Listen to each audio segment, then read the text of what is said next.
denominado supervisor de obras públicas. Dentro de ello es importante que ustedes sepan que la pertinencia de este profesional es en varios ámbitos, ¿no? En la parte pública, privada, pero de las obras, ¿no? Un supervisor, así como un residente de obras, pues su campo de acción es en las obras públicas o también puede ser en obras privadas. Pero nosotros básicamente vamos a fortalecer el tema de este profesional supervisor en el campo público, ¿sí? Y para ello vamos a iniciar el tema del día de hoy, indicándoles qué será una obra. Así como lo hicimos para el residente, también es importante dar esos lineamientos en este contexto del supervisor.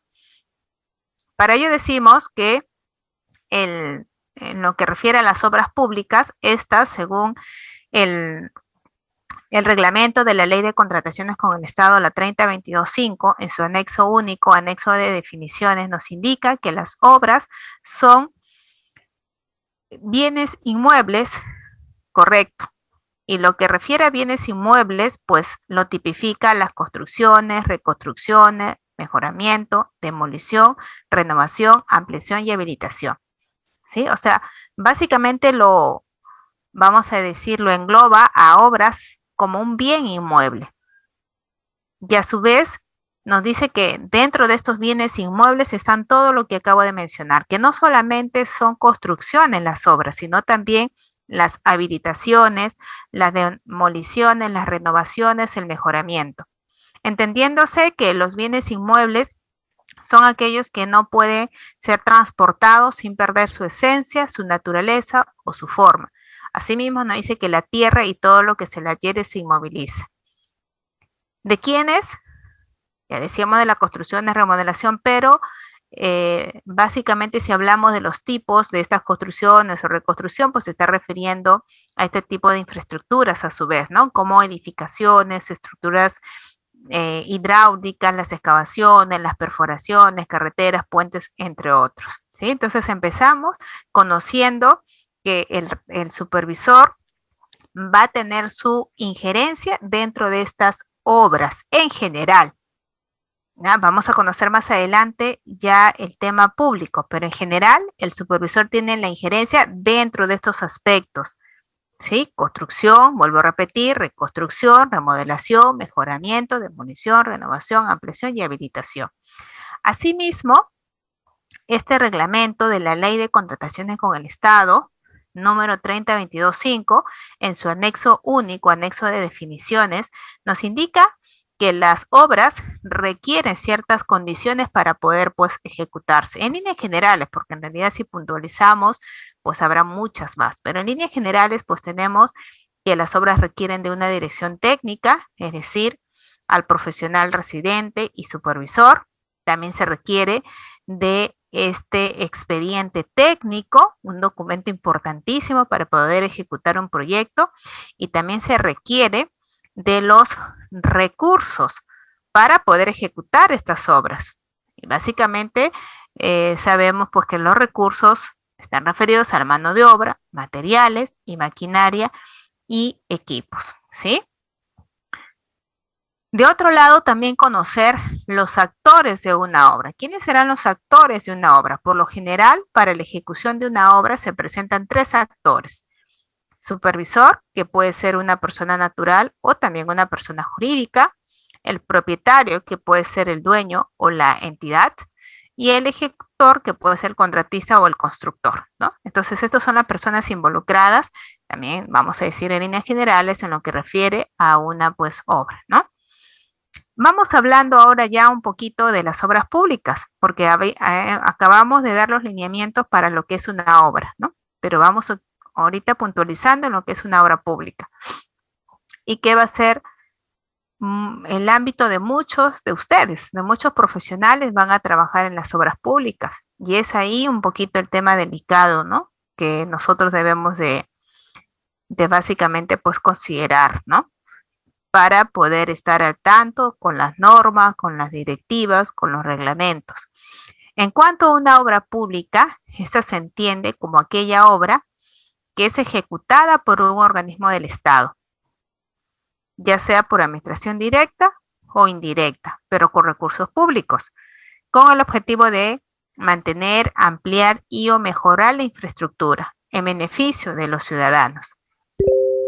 ¿Sí? Entonces, las obras públicas, recapitulamos, son aquellas que son ejecutadas por el Estado, con recursos obviamente públicos. Y esta ejecución que va a hacer el Estado a través de sus diversas entidades lo puede hacer de manera directa y vendrá la ejecución presupuestaria directa, o lo puede hacer a través de terceros y vendrá la ejecución presupuestaria indirecta. ¿Con qué objetivo? Con el objetivo de mejorar, ampliar las infraestructuras en beneficio, obviamente, de todos los ciudadanos, de todos los peruanos. Asimismo, indicarles que las obras públicas nacen en una necesidad pública. Por eso son obras públicas, van a atender la necesidad de diversas personas, pues, pero de orden público. Para poder nosotros atender esa necesidad, ¿no? Que hemos nosotros encontrado en ciertos sectores dentro de la jurisdicción que tiene cada entidad, vamos a tener que trabajar de la mano con el Invierte.p, que es un sistema que tenemos en el Perú para la gestión de estos proyectos públicos, ¿no? Este sistema, pues en cada una de sus etapas va declarando o se va evaluando y declarando la viabilidad hasta que se llegue a la ejecución de la obra pública y con eso, pues se solucione esta necesidad, ¿no?, que tiene la población. En cuanto a las obras públicas, como ya se mencionó, son proyectos que se hacen con recursos públicos, con recursos de todos nosotros los peruanos, y que el Estado, pues, lo descentraliza, ¿no?, a través de sus diferentes entidades públicas, ¿no?, ya sean gobiernos regionales, gobiernos distritales, ¿no?, provinciales.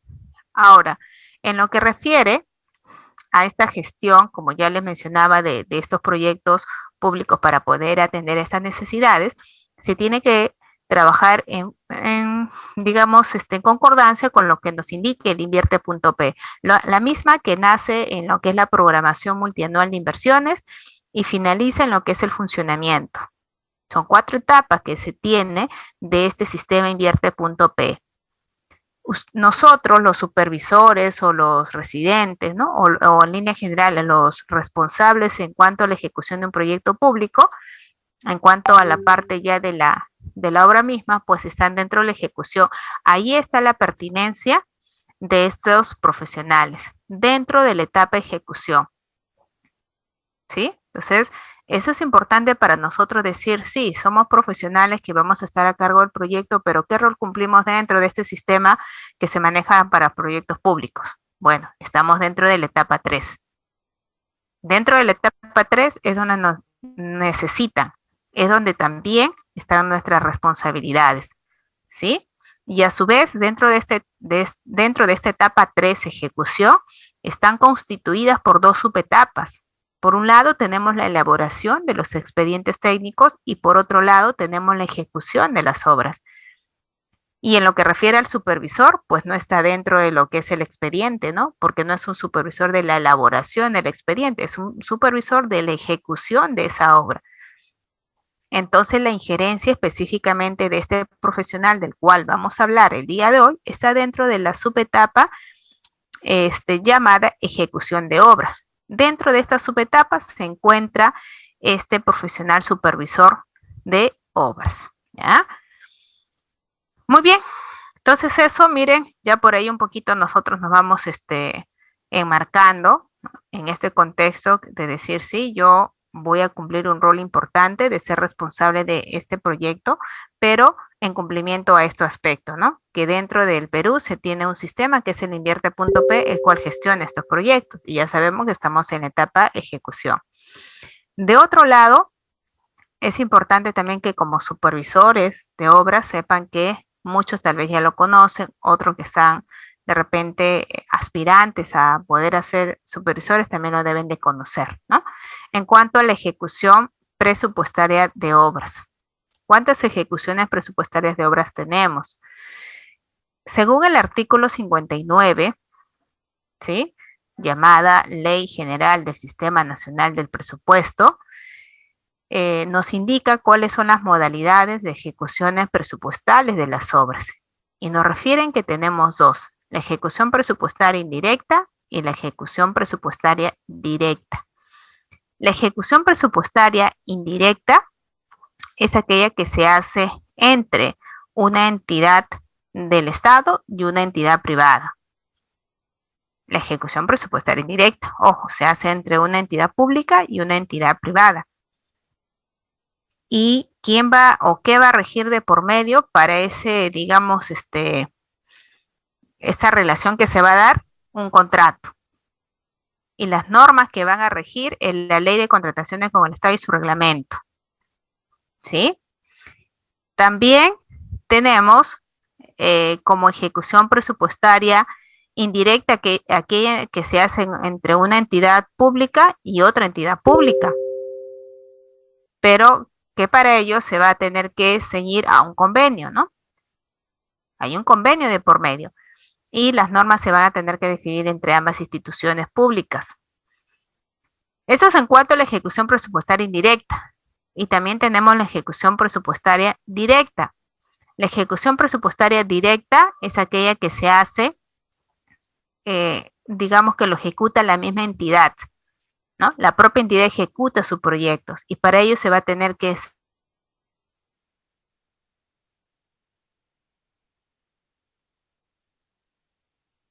Bien, en cuanto ya conocimos aquí sobre las ejecuciones presupuestarias de las obras y ahora vamos a hablar un poquito de ellas, ¿no?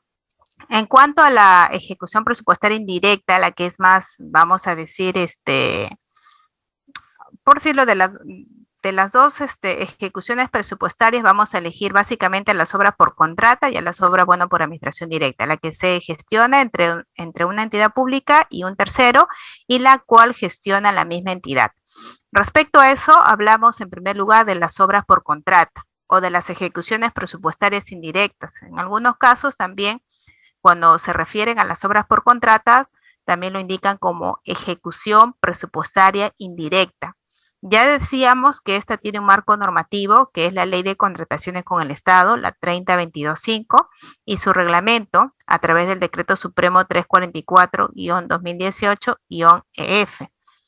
Estas obras, que son llamadas por contrata, son aquellas que se van a tener que gestionar a través de un proceso de selección encargada para la ejecución de la obra, ¿no? Que va a tener que, o sea, lo debió ejecutar la entidad, pero como no está en la capacidad, lo va a ejecutar un tercero, donde para eso se va a tener que hacer a través de un procedimiento de selección. ¿Cuáles son los requisitos que debe cumplir la entidad para convocar a una obra por contrata? Porque no es tampoco así como se dice, de forma así muy simple o de una forma arbitraria que ellos van a decir, no, decido que esta obra es por contrata, esta obra por administración directa. No es así, de fácil. Se tiene que cumplir ciertos requisitos para que la entidad convoque sus proyectos o sus obras por esta modalidad contrata. Los requisitos que debe cumplir la entidad para convocar a una obra por contrata son los siguientes, que en primer lugar se cuente con un expediente de contratación aprobado de cada una de las contrataciones que se está pretendiendo licitar y que eso debe de estar también registrado en el PAC, en el Plan Anual de Contrataciones, ¿no? Lo dice ahí en el segundo ítem.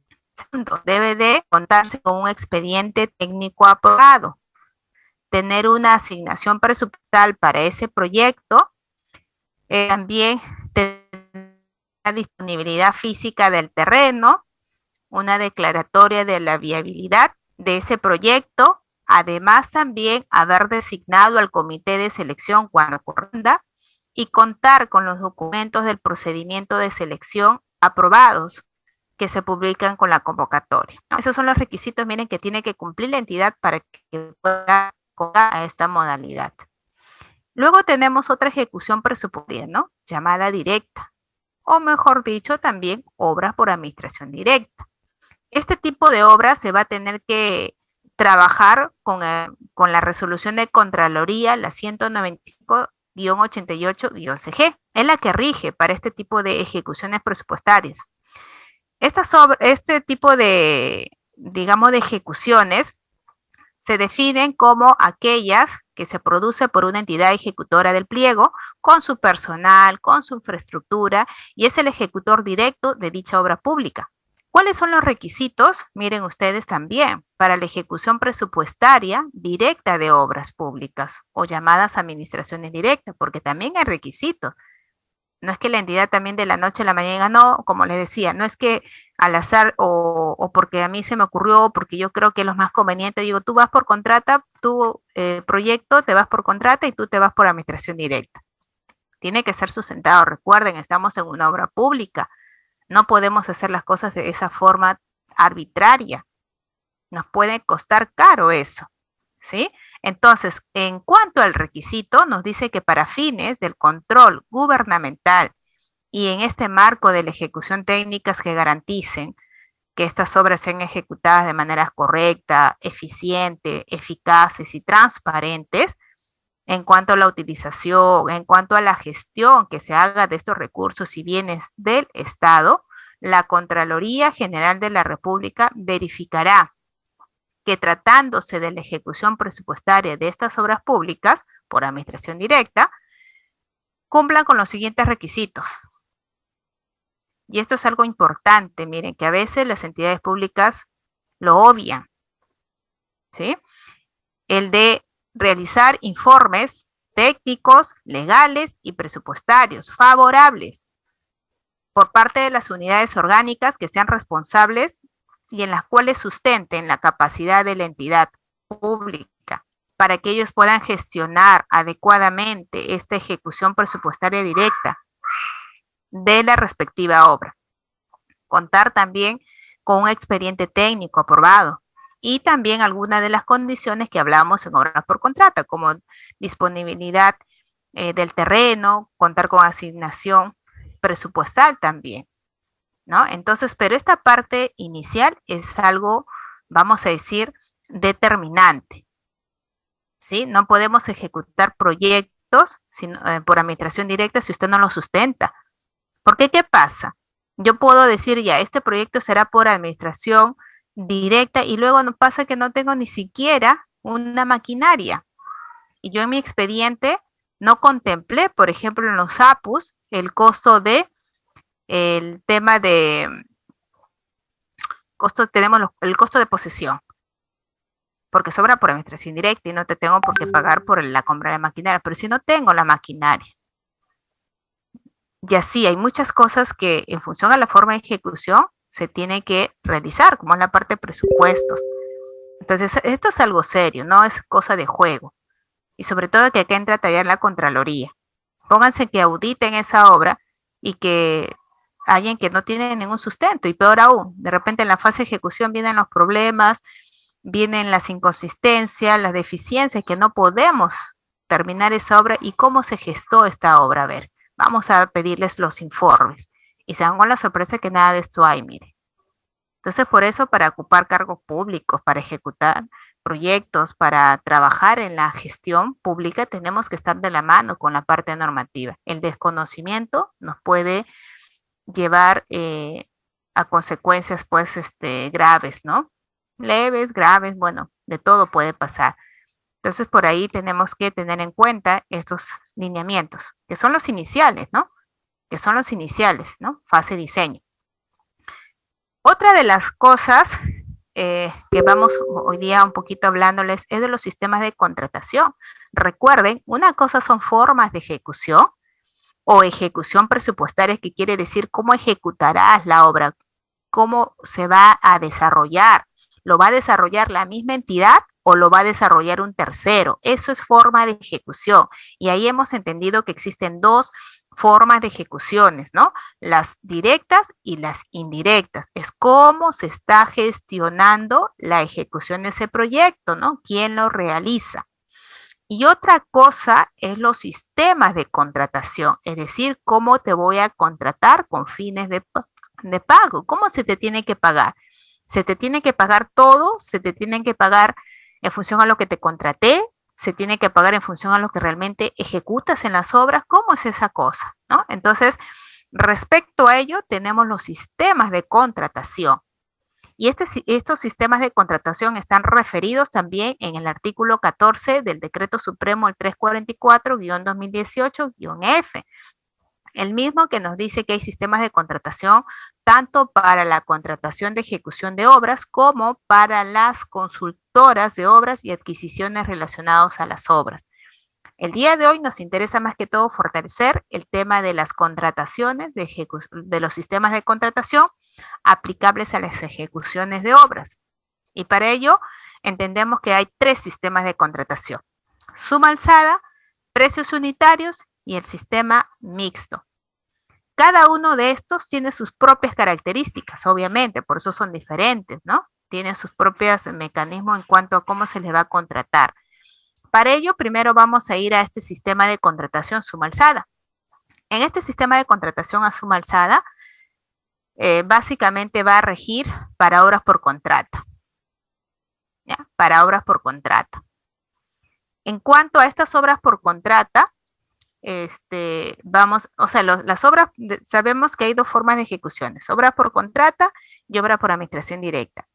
En lo que refiere al sistema de contratación suma alzada, esto solamente entra a tallar a obras por contrata, ya, y básicamente ahí, ¿no? En obras por contrato.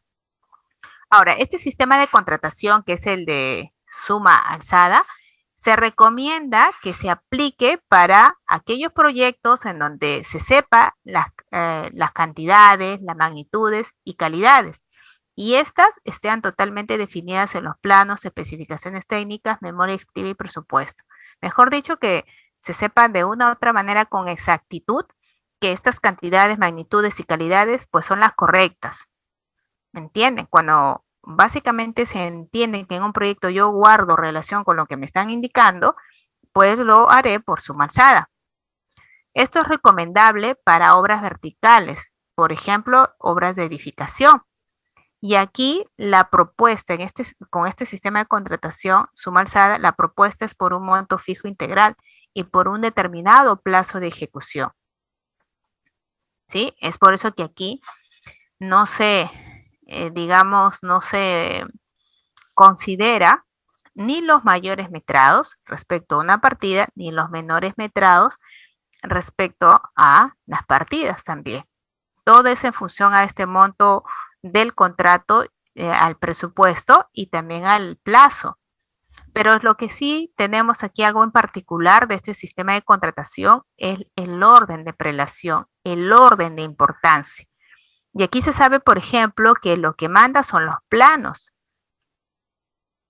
En un sistema de contratación a suma alzada, lo que mandan son los planos. Luego tenemos a las especificaciones técnicas. Luego memoria descriptiva y finalmente presupuestos. ¿Sí? Entonces, eso nos va a servir para que cuando ustedes estén con algunas incertidumbres en sus proyectos, recuerden cuál es el sistema o el orden de importancia. Recuerden cuál es el sistema en cuanto a la contratación y por lo tanto recuerden cuál es el orden de importancia en estos. Aquí en suma alzada saben que lo que prevalece son los planos sobre cada una de las partes del expediente que se está mostrando. También se decía que en este sistema de contratación no hay ni deductivos ni mayores metrados. Vale lo que contrataste, no lo que ejecutaste, ¿sí? Por ejemplo, vamos a suponer que estamos haciendo un puesto de salud, es una obra de edificación, es una obra vertical, y por lo tanto se recomienda que sea suma alzada. En el expediente, en el componente planos, se indica que los pisos serán de terrazo pulido. En el componente especificaciones técnicas se indica que los pisos serán de cerámicos. En el componente memoria descriptiva se indica que los pisos serán de losetas vinílicas. Y finalmente en los presupuestos se indica que los pisos serán de loseta veneciana. Ustedes pueden tener esos casos en sus proyectos. Entonces, ante ello, ustedes tienen que recordar, ya, es suma alzada. Perfecto. Hay un orden de prelación. Hay un orden de importancia. Aquí mandan los planos. Entonces, si están los planos, eso ejecuto. Si tus planos te dicen terrazo pulido, pues eso ejecutas. Pero se va a pagar como loseta veneciana. ¿Entiendes? Porque así está tu presupuesto y yo te estoy contratando por ese monto del expediente y por ese tiempo. Así hagas más de la partida o así hagas menos o así hay esas, vamos a decir, incongruencias, lo que debes de un poquito interiorizar es que lo que vale son los planos. Además, podemos también en la parte de las valorizaciones, ¿sí? Tener casos en donde en la última valorización ustedes puedan hacer de más, ustedes pueden hacer de menos respecto a tu meta, ¿no? Tu meta son 200 metros cuadrados, por ejemplo, de terrazo pulido. Eso es lo que es tu meta. Y en la penúltima valorización tú llegas a 190. En la última valorización hay una posibilidad que tú hagas menos o tú hagas más. Entonces eso no importará si estamos bajo suma alzada, porque aquí tú tendrías que cerrar en este caso con el metrado contratado, que son los 200. Entonces tú colocas ahí ¿cuánto? 10 metros cuadrados. Punto. Ingeniera, pero yo he hecho 10 metros cuadrados más, no importa porque no te puedo pagar mayor metrado, así que tú pones los 10. Ingeniera, he hecho menos, no importa, te pago todo porque aquí se basa en función a lo que contratamos, metrados contratados, ¿sí? ¿Qué pasa en el sistema de contratación a precios unitarios? En el sistema de contratación a precios unitarios, aquí esto se recomienda para formas de ejecución directa y contrata. Tanto las obras por administración directa como por contrata pueden ceñirse al sistema de contratación precios unitarios, ¿sí? Esto se recomienda o es aplicable para aquellos proyectos cuando no se conocen con exactitud o con precisión las cantidades o magnitudes requeridas. Esto es recomendable para obras horizontales, por ejemplo, obras de saneamiento, obras viales. Además, esto se valoriza en función a las cantidades realmente ejecutadas. Acá ya no hay que, no, si tú ejecutas menos, te pago igual, o si ejecutas más, te pago igual. No, acá es en función a las cantidades, perdón, realmente ejecutadas. Por ejemplo, si yo contraté 100 metros cuadrados de encofrado, pero ejecuté 80, pues valorizo los 80 y aquí me van a aplicar deductivo de la partida, que son 20 metros cuadrados.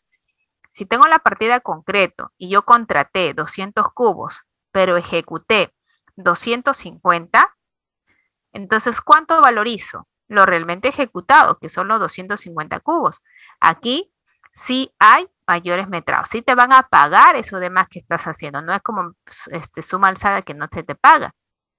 ¿Entienden? Entonces aquí sí hacer hincapié, como los vamos a ver en la aplicabilidad, que si yo hago, por ejemplo, un mayor metrado, primero usted valoriza su hora principal, que está en función a los metrados que están en su expediente, y luego se valoriza estos mayores metrados o prestaciones adicionales que también pueden surgir.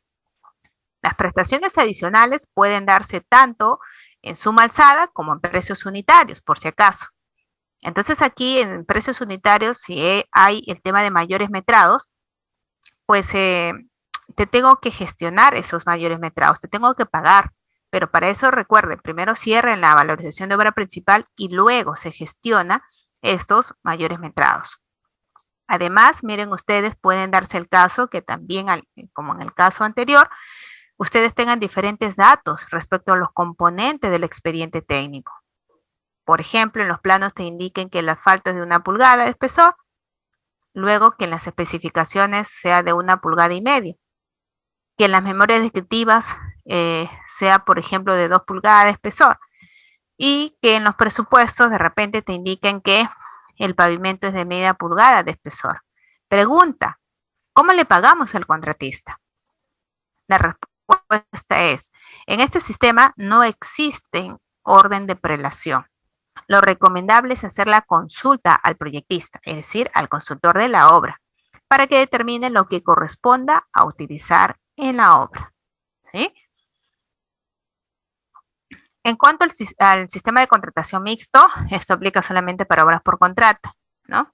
Y se entiende que cada sistema que dio lugar al mixto, pues se va a tener que trabajar bajo los mismos lineamientos indicados, ¿no? En suma alzada tendrá que trabajarse, por ejemplo, estamos en un condominio, ¿no? Que está compuesto tanto por edificios como también por la parte del saneamiento. Entonces, saneamiento se trabajará por precios unitarios y el tema de las edificaciones por suma alzada. Entonces, eso da lugar a un solo proyecto y en consecuencia el sistema será mixto. Entonces, cada uno de ellos tendrá que trabajarse, pues, ¿no? Con lo que corresponde a su sistema. Muy bien. Luego vamos hablando un poquito de en qué fase o etapa intervendrá el residente de la obra según la ley de contrataciones con el Estado. Vamos viendo un poquito de eso. En cuanto a la ley de contrataciones con el Estado, nos dice que la fase de ejecución contractual en la que intervienen estos profesionales es en la fase de ejecución contractual, ¿no? Ahí interviene tanto residente como supervisor. Vamos también hablando, hasta ahí, un poquito de los alcances. Creo yo que son base para los profesionales que estamos en el ejercicio de la carrera. Porque a veces nosotros también, eso es importante reconocer que a veces falta la humildad, ¿no? Pensamos que todo lo sabemos. Y esas cosas básicas, así pequeñas, de repente simple para muchos, a veces son determinantes también. Como se dice, no podemos nosotros minimizar nada en esta carrera, ¿no? Todo suma, todo cuenta. Los conceptos básicos, la parte normativa, la parte teórica, por ahí el tema de los software, las experiencias, el compartir con otros profesionales opiniones, todo suma en que nosotros vayamos haciendo nuestra labor cada día mejor. Porque no tenemos por qué ser perfectos, ni por qué no también equivocarnos. Somos seres humanos y nos podemos equivocar. Todos estamos en ese aprendizaje constante, ¿no? De equivocarnos, de mejorar, de decir, esta vez me equivoqué en ello y yo ya no me voy a equivocar, ¿no? Eso se llama mejora continua. Perdón. Entonces le decía que eso no está por ahí un poquito que no tanto nos juzguemos, ¿no? Pero sí, yo tengo que ser consciente como profesional en esta coyuntura en la que vivimos, que tenemos que estar al tanto de la parte normativa, sobre todo en el ejercicio de este profesional con esa investidura, ¿no? Que es el supervisor, que es la máxima autoridad en la obra. Es la máxima autoridad. Lo que diga él se cumple, se respeta. ¿Mm? Entonces eso nos obliga a que nosotros también seamos, digamos así, precisos en la información que transmitimos. Seamos justos, responsables, éticos en las decisiones que tomamos.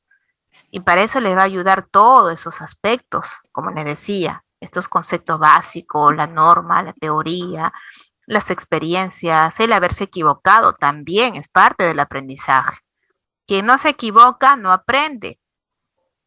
Quien no se equivoca no sabe cómo es estar en esa posición, ¿no? Entonces eso es parte de la vida.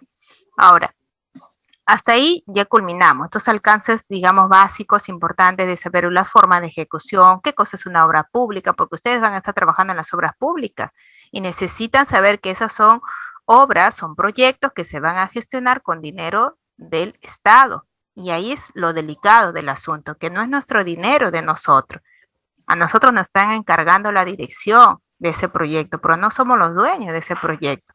Por lo tanto, usted se tiene que ceñir a lo que indican las normas, a lo que indiquen pues en la misma entidad, en los reglamentos que se tienen. Entonces, por ahí, esa base la vamos interiorizando, ¿sí? Segundo, en cuanto a los responsables de la ejecución de una obra son estos dos profesionales, residente y supervisor. Ingeniera, ¿y qué pasa con el de seguridad? Ingeniera, ¿qué pasa con el medioambiental? Ingeniera, ¿qué pasa con el arqueólogo? Pues ellos, de una u otra manera, no son los responsables de la ejecución de la obra.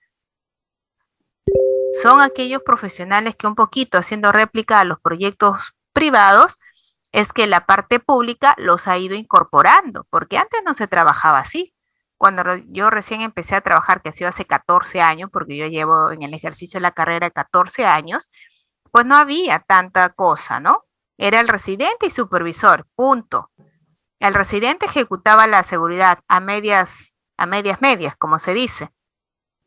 ¿no? Entonces, no había el tema de la seguridad y salud en el reglamento, por ejemplo, de metrados, así que lo hacía como él pensaba, más que todo con el tema de los CPPs.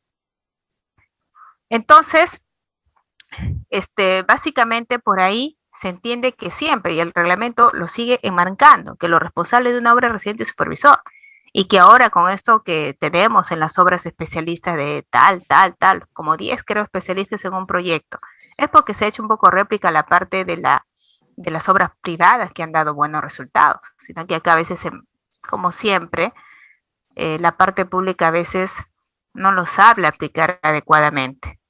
Se vale de tantos profesionales para que al final, más que todo, se vaya el dinero y no se haga realmente o no se logre el objetivo.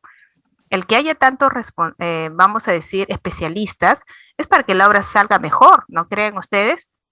Es para que la obra tenga mejor control, salga con los aspectos de la calidad, digamos, más enmarcados entre lo que dice el expediente, porque hay muchas más profesionales ahí, especialistas, y cada uno cumpliendo su rol que le corresponde. Pero al final, ¿quién sigue siendo lo responsable? Presidente y supervisor. Vamos a decir que los especialistas también tendrán lo suyo, claro. Ante algún problema van a tener su responsabilidad, está en su contrato. Pero ante la ley, ¿a quién le van a juzgar? Presidente, supervisor. Si hay un muerto en su obra, ¿ustedes creen que solamente van a ir con el SOMA? ¿O van a ser los dos profesionales que están ahí a cargo? A ver, ¿a quiénes creen? ¿Será solamente el SOMA o al de seguridad? No, ¿verdad? Van a ser estos dos profesionales principalmente, porque ellos son los responsables de la obra. Ya, entonces los demás sí tienen lo suyo, pero también le jala a estos dos responsables. Acá se muestra un cuadrito donde referente. A ver, está con un audio encendido. Ya estamos. Muy bien. Acá se muestra un cuadrito donde se indica a los profesionales responsables de las obras y se muestra en primer lugar la modalidad de ejecución presupuestaria, ¿no? Que tenemos la administración directa y la contrata. En cuanto al responsable de la ejecución, en la administración directa tenemos al residente de la obra o al inspector también en función al monto digamos, de la contratación, que nos indica que sea menor a 170 UITs. Y el responsable de la supervisión es el supervisor de obras. En cuanto a la modalidad de ejecución contrata, el responsable de la ejecución es el residente de la obra, pudiendo ser un ingeniero o arquitecto, según lo que indica el reglamento, y el responsable supervisor o inspector. Además, en este contexto, estimados participantes, miren, encontré por ahí algo también que siempre lo mencionan, pero que en esta exposición creí conveniente plasmarlo y que quede ahí marcado en la diapositiva, que cada vez que ustedes lo repasen, se los recuerde. Se está mostrando la norma G030, responsabilidades del Reglamento Nacional de Edificaciones. ¿Sí? Y voy a comenzar indicándoles algunos puntos, ¿no? Porque la verdad es extenso esta norma, igual en el material que he proporcionado a la empresa está toda la norma, ¿no? La G030, para que ustedes Yo considero que cada uno de ustedes que está en el ejercicio de la carrera, léanlo detenidamente, esta norma G030, porque es importante saber cuál es nuestra injerencia, hasta dónde nosotros realmente es nuestra responsabilidad y a quién le corresponde lo otro. Porque cuando yo no lo sé, trabajo a ciegas. Puede ser que me manden cosas que ni siquiera sea mi competencia y yo estoy haciendo intromisión de mis funciones. O puede ser que esté haciendo omisión también de mis funciones. Entonces yo les recomiendo, lean. Yo les he alcanzado, como le digo a la empresa, la norma G030 completa. Léanlo para que ustedes un poquito fortalezcan sus labores. Por ejemplo, considerar algunos extractos que les voy a indicar, ¿no? Pero esto lo tienen ustedes completo. En el subcapítulo 4, habla del ingeniero civil, por ejemplo, que sé que muchos de ustedes son ingenieros civiles, como que otros serán de otra carrera, o tal vez arquitectos, o simplemente un público que le interesa la parte, pues, de las ejecuciones, ¿no? De la construcción. Entonces, respecto al ingeniero civil, nos dice el capítulo 4, que es un ingeniero, que el ingeniero civil es el responsable del diseño estructural de una edificación, el cual comprende los cálculos, las dimensiones de los componentes estructurales, de las especificaciones del proyecto estructural y las consideraciones de diseño sismorresistente. Asimismo, es responsable de la correspondencia de su proyecto de estructuras con el estudio de suelos del inmueble, materia de la ejecución del proyecto. Y en este estudio a su vez, es de responsabilidad del ingeniero que lo suscribe. Eso nos habla en el artículo 20, como que más que todo dirigido a un consultor, ¿no? En el capítulo 4 nos habla de las personas responsables de la construcción y nos dice que son responsables las personas naturales o también jurídicas que estén directa o indirectamente ligadas con el proceso de la construcción. Participan en la ejecución, provisión de bienes, servicios, subcontratación de bienes y servicios, supervisión de la obra. Las personas responsables de la construcción deben cumplir con lo siguiente: demostrar capacidad suficiente para poder ejecutar las responsabilidades asumidas según su especialidad, aplicar las normas y reglamentos vigentes, respetar las obligaciones pactadas en sus respectivos contratos. Dentro del subcapítulo 3 nos habla del profesional responsable de la obra, ¿no? Y nos dice, por ejemplo, que las obras de edificaciones y las de habilitación urbana requieren la designación de un profesional responsable de la obra, cuya ejecución realizará directamente. Es responsable de dirigir la obra asegurándose que la ejecución de la misma se realice de conformidad con el proyecto aprobado y la licencia respectiva. Y eso más que todo se está refiriendo al residente, ¿no? Porque él es el que se encarga de la ejecución de la obra. Asimismo, al margen de que sea un residente o sea un supervisor, el artículo 29 refiere que el profesional responsable de la obra debe tener título profesional. ¿Qué más? De arquitecto o de ingeniero civil, colegiado, y contar con un certificado de habilitación profesional vigente. Les digo esto porque hay muchos profesionales en el ejercicio de la carrera en la parte pública sin habilidad, no sé cómo.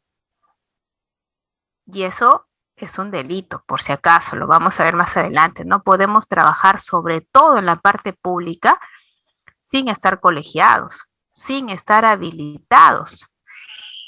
Y la habilitación solamente la obtienes pagando tu cuota.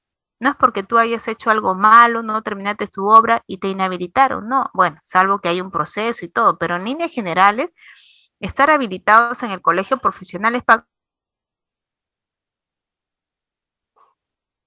Sino que a veces nos descuidamos, miren, por esas cosas tan sencillas. Luego sale en el periódico: ingeniero, trabaja estando sin habilidad, sin estar habilitado, pensando que hemos hecho algún delito, pero fue por no estar al día en tus cuotas.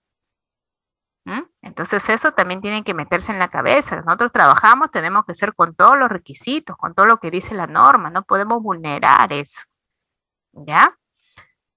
Luego nos dice, es obligación del profesional responsable de la obra administrar los procesos constructivos, cumplir con las pruebas, con los controles, con los ensayos. Esto más que todo referido al residente, ¿sí? Bien, vamos avanzando, y por aquí en el subcapítulo 6 nos habla del supervisor de la obra. Nos dice que en el artículo 38 nos dice que en los casos de obras públicas o cuando el propietario lo estime conveniente, se designará un supervisor de obra, cuya función es la de verificar que la obra se ejecute conforme a los proyectos aprobados, que se sigan procesos constructivos acorde con la naturaleza de la obra y que se cumplan con los plazos y costos previstos. El artículo 39 nos dice que el supervisor de la obra será un profesional especializado en la materia que va a supervisar y podrá ser uno de los profesionales responsables del proyecto. Y es responsabilidad del supervisor, nos dice, mire, el artículo 40 de la norma G030 nos dice que tiene responsabilidad respecto a lo siguiente: a revisar la documentación del proyecto elaborado por los profesionales responsables del mismo, con la finalidad de planificar, de asistir preventivamente al propietario o a quien lo contrate. Segundo, revisar la calificación del personal del contratista. No dice que hay que coludirse con el contratista, porque eso es lo que hacen muchos supervisores y eso ya, verdad, ya da pena, ¿no? Porque antes el supervisor por una investidura, lo que él decía, pues ya todos lo tenían miedo al supervisor. No digo que todos sean así, pero hoy en día ya se sabe que el supervisor está coludido con el contratista, que incluso tiene un sueldo ahí por parte del contratista. ¿Para qué? Para que no diga nada. O sea, yo creo que eso no es. O sea, y la verdad, yo no podría trabajar en un lugar donde prácticamente no voy a ir a hacer nada, no voy a ir a cuestionar nada, no voy a verificar nada de lo que supuestamente debería de hacer, solo porque me van a pagar un monto. O sea, imagínense, eso no podemos hacer, engañar, eso es robarle al Estado, porque te está pagando la entidad para que fiscalices, lo dice la norma G030. Pero bueno, tampoco puedo, a ver, ¿cómo les digo? Tampoco puedo un poquito juzgar, ¿no? Cada uno sabe lo que hace, ¿no? Pero es un poquito, nosotros tenemos que ir quitándonos esas situaciones porque al final pues se burlan de nosotros. Ya ni se sabe si realmente el tema de la ejecución está bien o mal, porque ya todos lo saben que el supervisor está comprado, que ya no le va a decir nada al contratista.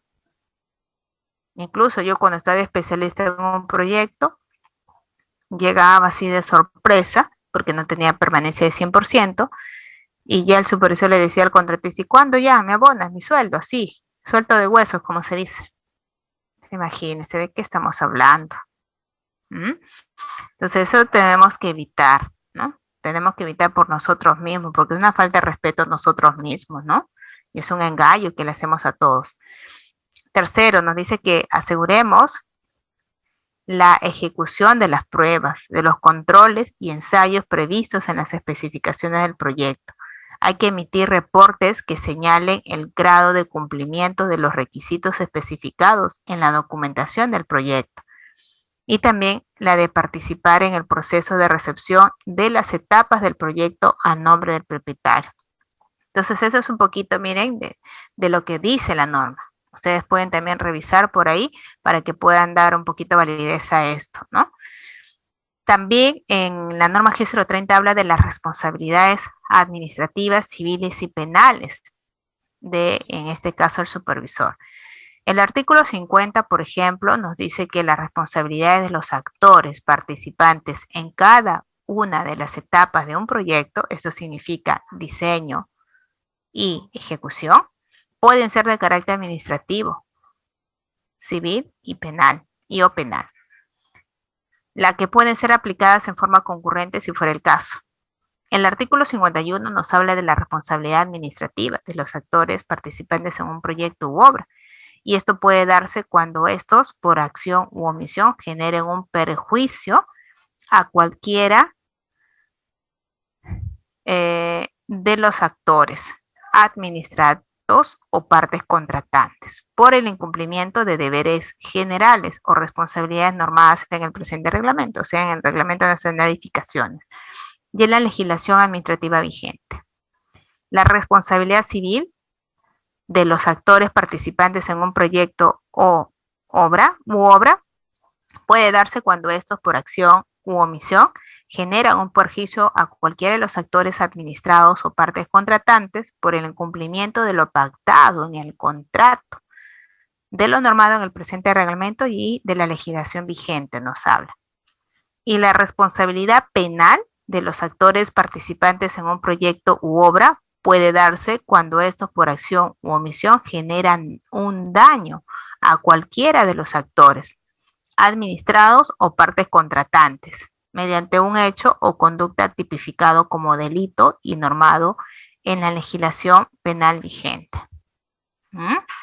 Miren, esto es una de las cositas, no para asustarles, pero para sí leerlo, para tener conocimiento, ¿sí? De lo que yo realmente tengo como responsabilidades. ¿Qué me puede pasar si omito ciertas cosas? Porque peor fuera si no lo supiéramos. No podemos caminar a ciegas en la parte pública. Ya les he dicho, podemos pagar caro eso.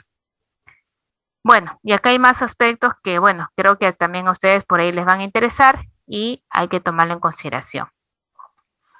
Luego tenemos en cuanto a los delitos. ¿Cuáles son los delitos más comunes en la función de supervisor de obra? Respecto al manejo del cuaderno de obra, por ejemplo, ¿no? Existen 3 tipos de delitos: la colusión, el peculado y la malversación. La colusión es un delito que por decirlo, ¿no? Que se paga con pena privativa de la libertad, no menor de 3 ni mayor de 15 años. Por ejemplo, cuando el residente y el supervisor de manera concertada registran en el cuaderno de obra que la obra se ha concluido al 100%, sin que ello haya ocurrido de manera real. El peculado es un delito que se paga con pena privativa de la libertad, no menor de 2 años ni mayor de 8 años. Por ejemplo, cuando se registra el ingreso de materiales al almacén de la obra sin que esto haya ocurrido, generando de esta manera un pago al proveedor por la irreal entrega de los bienes registrados en el cuaderno de obra. Y la malversación es un delito que se castiga con la pena privativa de la libertad, no menor de 1 año ni mayor de 4 años. Por ejemplo, cuando también nosotros cogemos recursos destinados para un fin y lo usamos en otro fin. Eso es malversar fondos, coger de un lado para cubrir otras cosas, y eso esté autorizado por el supervisor. En cuanto a las responsabilidades en la función pública sobre el manejo del cuaderno de obra, pues tenemos 3, ya también lo decía la norma G030, de la responsabilidad administrativa, civil y penal. En el caso del manejo del cuaderno de obra, nos refieren que la responsabilidad administrativa, por ejemplo, es cuando no se registra de manera oportuna los acontecimientos importantes del proyecto. La responsabilidad civil, cuando se registra una acción que no ha ocurrido y que esto ocasionará un pago a la institución. Y la penal es aprobar por parte del supervisor un adicional de obra por vicios ocultos, sin que esto haya también, esta dificultad haya ocurrido. Entonces, miren, todos esos aspectos hay que también considerarlos. Tercero, ¿cuáles son los requisitos para ejercer la carrera? Le digo esto porque hay muchos supervisores, ¿no? Que a veces, parece mentira, tienen experiencia, pero del todo a veces no conocen cuáles son estos requisitos legales para poder ejercerlo. Se cree que solamente a veces con tener título ya podemos ejercer la carrera, o que solamente con tener un título y estar colegiados. Entonces, el Decreto Supremo, el 016-2008-Vivienda, en su reglamento de la ley número 28858, nos habla del ejercicio legal de la profesión. Y nos dice que estos requisitos para ejercer la profesión, en el caso de los ingenieros, son los siguientes: tener un título profesional de ingeniero, contar con un número SIP, o sea, estar colegiados, y tercero, estar habilitado. Nos dice que quien ejerza la profesión sin tales requisitos serán pasibles de la sanción penal, y esto está en el artículo 363 del Código Penal. Este Código Penal, en su artículo 363, pues nos dicen que serán reprimidos de su libertad entre 1 a 4 años aquellos profesionales que ejerzan la carrera sin tener un título profesional, o que si teniendo un título no reúnan los requisitos legales para ejercerlo, es decir, no estén colegiados o no estén habilitados. Así que mucho cuidado con esos documentos, con esos requisitos. Muy bien, vamos hablando ya del supervisor de obra, de este profesional que en realidad, como les dije al inicio, tiene esta investidura de ser la máxima autoridad en la obra. Y lo que se quiere aquí es que realmente haga esas funciones, que no emplee esa investidura para beneficio propio, porque lo he visto en muchos profesionales que están esperando, miren, aparte del sueldo que ya le da la entidad, están esperando ya el sueldo del contratista con tal que no les moleste al contratista y lo deje trabajar. Eso no puede ser algo que se haga costumbre. Si no, imagínense, es una burla para todos, es una burla para ti mismo como profesional.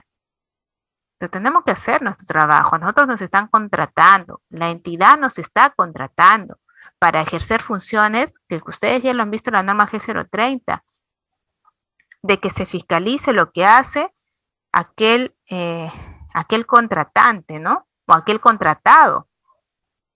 Que fiscalicemos objetivamente en cuanto al costo, en cuanto al tiempo, en cuanto a la calidad, para que esa obra realmente cumpla su objetivo.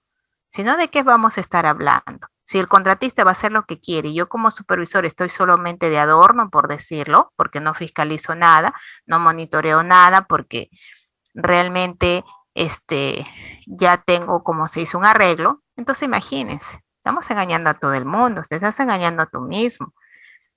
¿Ya? Entonces eso tenemos que nosotros ir concientizándonos, poco a poco. Yo acá no tampoco voy a ir al tema moral, ¿no? Yo no soy quien también para juzgarlos, pero yo creo que siempre las cosas tenemos que tratar de hacerlas correctas para ir rompiendo este círculo de que la parte pública es solo corrupción y que rompamos. Realmente me da mucha tristeza escuchar colegas, porque yo más o menos al inicio de la carrera trabajé en la parte pública, trabajé más o menos por 5 años como gerente de obras, como subgerente, como evaluadora, luego trabajé como residente, como supervisora, como especialista. Y trabajar en la parte pública, siempre lo he dicho, es delicadísimo, ¿no? Yo producto de ese trabajar como gerente, sobre todo en su cargo de confianza y subgerente, tuve juicios, ¿no? Gracias a Dios, de todos ya archivados, porque nunca hice nada, pero sí acepto que el desconocimiento me llevó a cometer errores, ¿no? Ligerezas que, bueno, lo pagué caro y me ayudó. Ahora ya un poquito más cuajada puedo ya mirar las cosas de otra manera, que de repente no me hubiera pasado, ¿no? Entonces, como le decía, ¿no? En este trabajo que se tiene de la carrera, me da mucha pena ya ver que todo este tema público es un círculo vicioso, ¿no? Sucede que yo contratista ya está arreglada la cosa.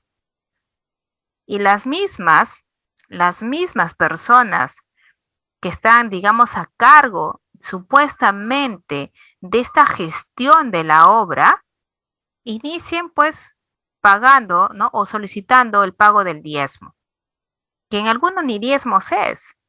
Yo asesoro a algunas empresas y realmente me quedo fría porque cada día es peor.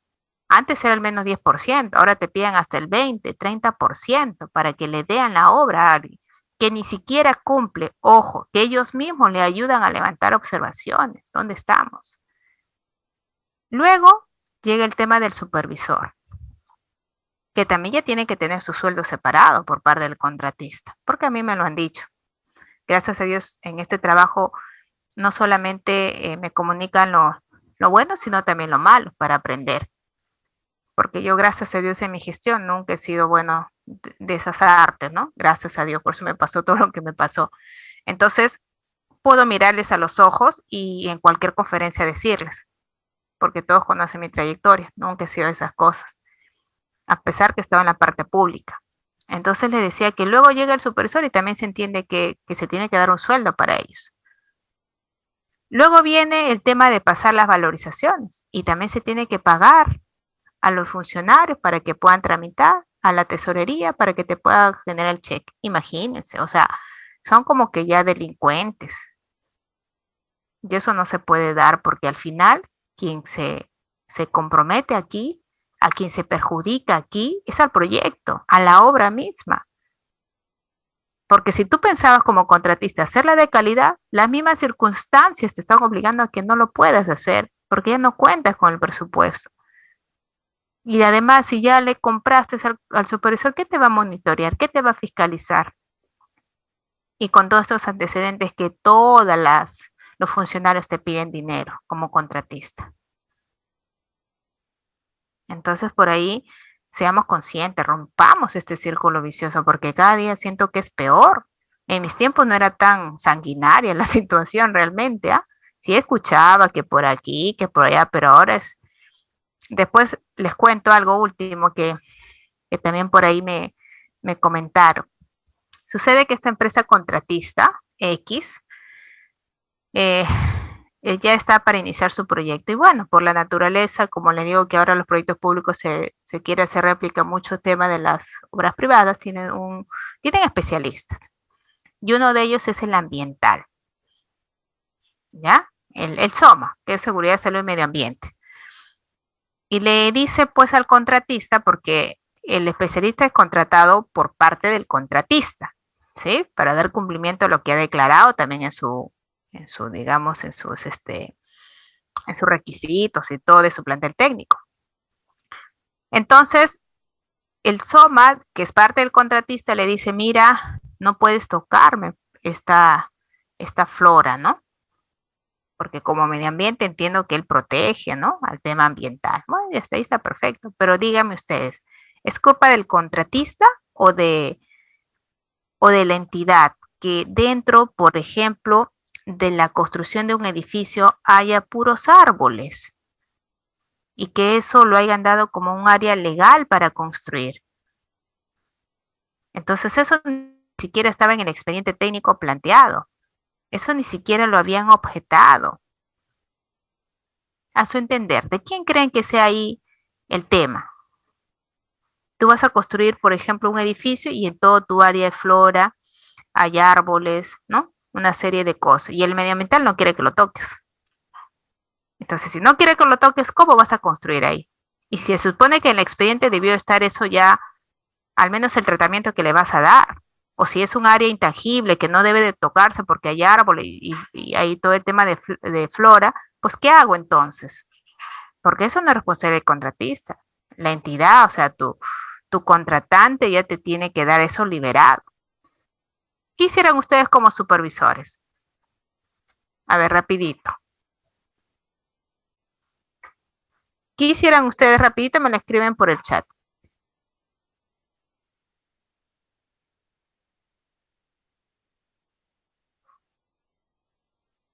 ¿Mm?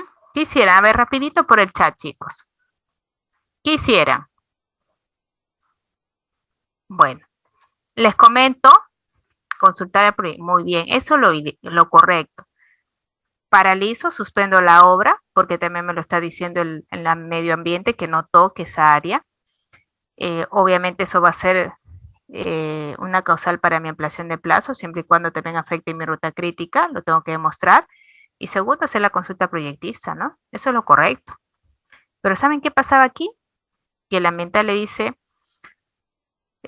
ya, que no toques eso, el residente quiere producir, quiere ejecutar, yo lo talo los árboles, yo lo limpio todo eso y ejecuto mi edificio, punto. Eso es su postura del residente, que él quiere avanzar, el medio ambiente no, que no me toque los árboles, que eso está prohibido, que ya. Pero ¿saben al final qué hace el medio ambiente? Amenaza con que va a hacer la denuncia al contratista, a quien está contratando. Pero luego sucede que dice, ya, yo no te voy a denunciar, yo no voy a hacer mucha bulla, pero yo he visto que en tu expediente tienes un monto, el tema de mitigación ambiental, y sé que no lo vas a usar. ¿Qué te parece si de ahí me das el 20% y arreglamos la situación? Fíjese en lo que hemos llegado. Fíjense en lo que hemos llegado en algunos casos. ¿Ustedes creen que es correcto? La verdad a mí me da escalofríos. Se supone que un medio ambiente, que si tu ética realmente haz lo tuyo, o sea, protege el ambiente, pero al final te vas hacia atrás y la bronca era porque tú ves que hay mucho presupuesto y no lo vas a ejecutar y que de ahí te den el 20%. El expediente tiene un monto de 50.000 soles para el tema medioambiental, en la mitigación del impacto, chicos. 50.000 soles, quería el 20%, aparte de su sueldo. Fíjense, ¿creen que eso es correcto? ¿Creen que eso es justificable? A ver, ¿qué nos dice Jorge? Los que nos contestaron, Eduardo. Claro, que no somos, yo le he dicho aquí, quiénes para juzgar, ¿no? Pero hay cosas que realmente creo que no están bien, ¿no? Hay cosas que creo que no es la forma. Una falta garrafal, ¿no? O sea, no, pues yo la verdad, si con esa cara de ya, pues ¿dónde podría salir a buscar trabajo? Imagínense, imagínense. ¿Mm? O sea, te está diciendo que cada arbolito cuánto vale. No, no es así. Y eso Lamentablemente por ellos, como se dice, pagan los platos rotos todos los demás y a veces nos tildan con la misma, digamos, falta a todos nosotros, a todos los profesionales, ¿no? Lamentablemente a veces es así, ¿no? Bueno, vamos a hablar entonces lo que, digamos, en buenas cuentas se debería dar, se debería ejercer como supervisores, como inspectores, entendiendo que esta es la máxima autoridad de la entidad, en la obra, no de la entidad, la máxima autoridad en la obra.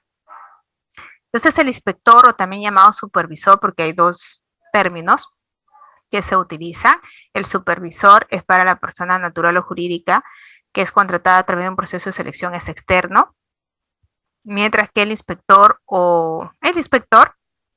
es un funcionario o servidor de la misma entidad, ¿no? Y que hace esas funciones, ¿sí? Esa es la diferencia entre supervisor o inspector. El inspector o supervisor es un profesional colegiado, ya lo dice la norma. También tiene que estar habilitado y tiene que tener una experiencia no menor a 2 años en la especialidad que se solicite en los TDR.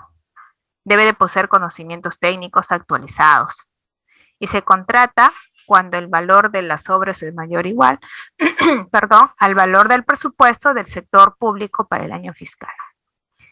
Y también la norma indica que el inspector o supervisor no puede prestar servicios en más de una obra. Al respecto del supervisor, la norma G030,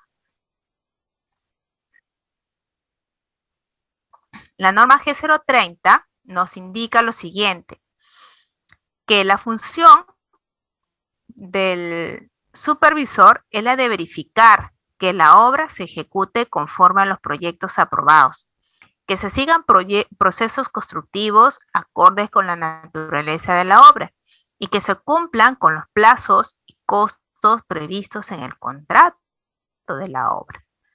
Eso es lo que nos dice la norma G030, de la cual también estábamos nosotros, estábamos hablando. A ver, nos dice Eduardo, consulta, ¿es lo mismo? Sí, Eduardo, es lo mismo, supervisor, inspector es lo mismo, tienen las mismas responsabilidades, tienen las mismas funciones, hace lo mismo, simplemente que el supervisor es contratado de manera externa y el inspector es un personal de la entidad, se supone del área, pues, ¿no? Del área especializada, ¿no? Para poder hacer estas funciones.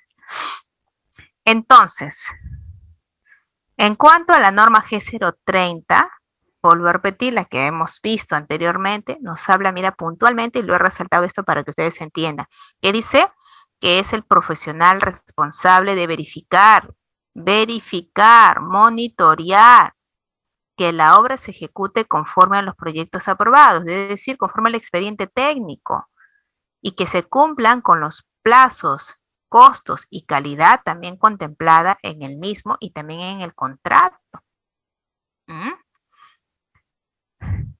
Hablando de la supervisión, entendemos que esta es un conjunto de actividades que consiste en realizar un seguimiento puntual de carácter normativo principalmente. Usted como supervisor, ¿cómo va a decir que lo que está haciendo el contratista está bien o mal? ¿Cómo va a poder usted decir, no, me tumbas esa columna? ¿O cómo le vas a decir, no, lo que tú estás haciendo ya se venció el plazo? Con el conocimiento normativo, con el conocimiento técnico, administrativo. Por eso es importante, por eso el supervisor tiene que tener en buenas cuentas más experiencia que el residente, porque él le va a cuestionar, le va a monitorear, le va a controlar todo lo que hace el contratista, el supervisor, el residente, ¿no? En la obra. Entonces, un poquito recapitulando, la supervisión de la obra se llama así al conjunto de actividades que consiste en realizar un seguimiento, dice, puntual de carácter normativo, técnico, administrativo y de control de calidad de la obra, y que esto es efectuado por una persona con experiencia y con conocimientos en la materia, y de esta forma asegure que la obra se ejecute con calidad, costo y tiempo establecidos en el contrato, expediente técnico, y además también con las normas vigentes. ¿Y quién es el profesional encargado de hacer esta actividad? El supervisor o que es lo mismo, el inspector de la obra. Al respecto, el supervisor e inspector es aquella persona representante de la entidad. El supervisor es el representante de la entidad que está financiando esa obra y que a su vez va a tener que realizar actividades de supervisión, valga la redundancia, de fiscalización de la obra que se está ejecutando, para que de esta manera el contratista haga sus cosas, para que de esta manera se pueda cumplir con el objetivo, que es hacer ese expediente técnico, llevarlo a la realidad y cumplir con parámetros de costo, tiempo y calidad. Siempre trilogía perfecta: costo, tiempo y calidad. Obviamente, entre otras cosas, ¿no? Porque también tengo que fiscalizar la seguridad, también tengo que fiscalizar el medio ambiente, ¿no? Pero básicamente el reglamento pues puntualiza estos tres aspectos: calidad, costo, tiempo, ¿no? Y ya respecto a los profesionales decíamos que son lo mismo, ¿no? Y eso ya lo expliqué, ¿no es cierto? Inspector o supervisor lo mismo, sino que tienen orígenes diferentes, nada más. Miren, ¿cuál es el orden de la supervisión? El supervisor tiene que informar a quien le ha contratado, que es la entidad. Tiene que coordinar con la entidad, tiene que asesorar a la entidad, ¿sí? Ese es su rol. El supervisor coordina también con el proyectista, si es que se amerita el caso. Y la entidad tiene que emitir opinión también al proyectista. Y el proyectista también tiene que devolver esa información, ¿no? De las consultas que se hagan. Termino esta partecita y respondo las dos preguntitas, ¿ya? Y también la supervisión tiene que brindar, dice, tiene que hacer el control y verla a su contratista. No dice que hay que coludirse, ¿no? Tiene que hacer el control y brindar las soluciones, ¿correcto?, al contratista. Porque entendemos que en las obras pueden haber diversas dificultades, que siempre las hay. En realidad, bien difícil que una obra no haya problemas. Siempre es como en el hogar, ¿no? No hay hogar perfecto, hogar que no haya complicaciones, no hayan problemas, no haya necesidad, ¿no? No hay hogar así. Lo importante es saber lidiar con esas complicaciones y con esos inconvenientes, que siempre va a haber porque es la vida misma. En las obras, pues también, no hay obras ideales, que no haya problemas, que no haya el tema de complicaciones, ¿no? Siempre va a haber. Y justamente estos dos profesionales responsables de la obra, uno de la ejecución y otro de la supervisión de esta ejecución, tienen que trabajar coordinadamente, tienen que empujar el carro en la misma dirección, porque si yo empujo en una y el otro va en contra, nunca va a avanzar ese carro. Y lejos de hacer que ese proyecto se haga realidad para el beneficio de la población, porque ellos lo necesitan. Cuando se hace un proyecto, ustedes ya saben, es porque se ha detectado una necesidad, es porque se ha definido que cierta población necesita esa obra para mejorar el tema de repente de salud, para mejorar el tema de transporte, para mejorar el tema de repente de la habitabilidad, para mejorar el tema de repente del tema ambiental, de recreación, qué sé yo. Entonces, básicamente por ahí es el objetivo. Y que tanto supervisor como residente tienen que trabajar de manera coordinada, no para que digan cómo sacamos más plata para nosotros y qué importa el proyecto. O sea, para eso no nos han formado. Nosotros tenemos un código de ética cuando nos colegiamos. Entonces no podemos hacer las cosas así por la investidura que tenemos de ser ingenieros. Si no, luego ya se pierde este respeto a la profesión, ¿no? Se pierde el respeto. Como antes mucho se hablaba del ingeniero, se está llevando el material de su casa. ¿Por qué? Porque había muchos ingenieros que los materiales que sobraban se llevaban a sus casas y con eso terminaban de construir. Lo vio uno, lo vio dos, se decía la réplica y ya, el ingeniero tildaba. El ingeniero no viene a obra, solamente viene una vez a la semana, se cambia de ropa, fotos y ya está. Las cosas tenemos que ir limpiando de a pocos, porque por algunos pagamos los platos rotos, pues lo que llevamos la carrera, ¿no? Ejercemos la carrera. Entonces, miren, así es la situación, que ambos deben de trabajar coordinadamente, ¿sí? No ponerse trabas para que luego diga, ya, le pongo trabas para que luego me pague mi sueldo o para que me dé mi parte. No es así, ¿ya? A ver, nos dice Miss Angelus. Buenas noches, ingeniera. Ejemplo de una mala práctica ética entre la relación residente y supervisor, gracias. Ya, nos dice que veamos un ejemplo entre una mala, un ejemplo de una mala práctica ética entre la relación residente y supervisor. Bueno, básicamente, por ejemplo, ahí en lo que refiere a la batería.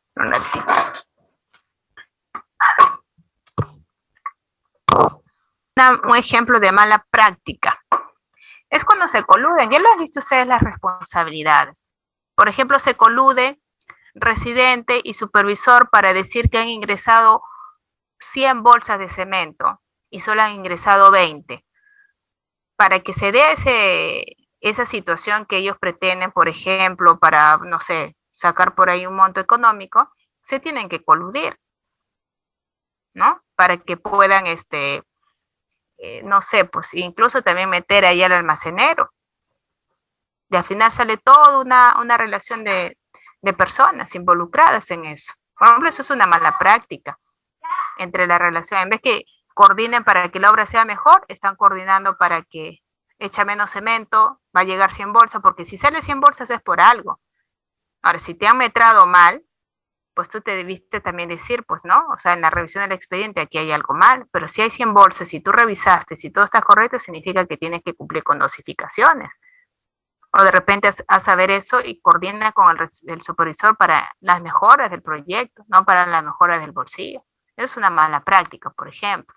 Y no solamente ello, hay un montón, pero más que todo con el tema de los materiales, también de las valorizaciones. Por ejemplo, hay casos que yo estuve cuando estuve de subgerente en Bambamarca, Cajamarca, una municipalidad. Ustedes saben que el supervisor, por lo que les acabo de mencionar, es el representante técnico de la entidad, ¿no? Son los ojos, son los oídos, es la máxima autoridad en campo y es quien representa a la entidad en temas técnicos.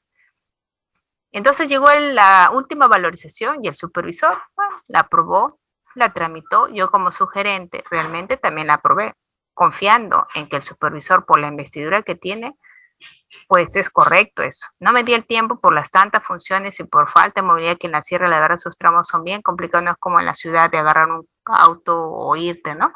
Es bien complicado llegar a esos lugares. Y me confié y firmé la valorización para fines de pago. Hicimos la recepción de la obra y la obra estaba en un 80%. No había ningún mobiliario tampoco. Imagínense, yo me caía de vergüenza y ya decía, se me viene la noche. Imagínense, y producto de eso tuve un juicio. ¿Qué pasó ahí con él? Y él se coludió, el supervisor se coludió con el contratista, pero también tonto, ¿no? Porque íbamos a recepcionar la obra, o sea, ¿qué? No nos íbamos a dar cuenta, o sea, ¿qué pensarían en ese momento, no? Entonces, la verdad es bastante ahí un poquito que dejan que desear esas actitudes. Jorge Alba nos dice, el supervisor puede tomar una decisión respectivo a problemáticas en campo o siempre tiene que consultar con la entidad para dar el veredicto final.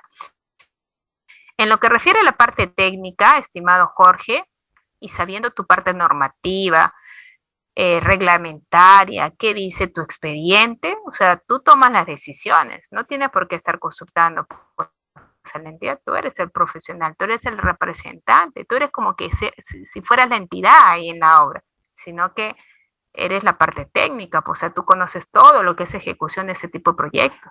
Es como si fuera la entidad, el propietario, verificando qué es lo que está haciendo el contratista, es externo que está ejecutando su casa, su proyecto. Pero hay algunos temas tal vez legales que ya no sea tal vez tu injerencia. O algunas consultas que también de repente las tendrás, porque no todo lo debes de saber o no todo es claro la norma. Entonces ahí sí, tienes que hacer la consulta al área técnica, tienes que hacer la consulta tal vez al área legal, porque en la parte pública tú tampoco puedes tomar decisiones que no te corresponden. que no sean tu injerencia. Entonces, para todo yo les aconsejo, pidan opiniones. Eso les va a salvar de mucho también. Sandro nos dice, ¿cuál es la modalidad de ejecución por administración directa? O sea, tenemos, Sandro, dos ejecuciones presupuestarias, directa e indirecta. En la ejecución presupuestaria directa también se suele llamar administración directa. Y en la ejecución presupuestaria indirecta, pues por contrata. ¿Ya, Sandro? Así es que la única modalidad de ejecución que existe con este tenor del directa es la administración directa. ¿Ya? Bien, continuamos. Luego vamos a repasar un poquito respecto a la ley de contrataciones con el Estado. ¿Sí? ¿Y qué refiere, nos dice la ley de contrataciones con el Estado, este profesional? Miren ustedes, que ya también algo lo habíamos mencionado. ¿Qué nos dice?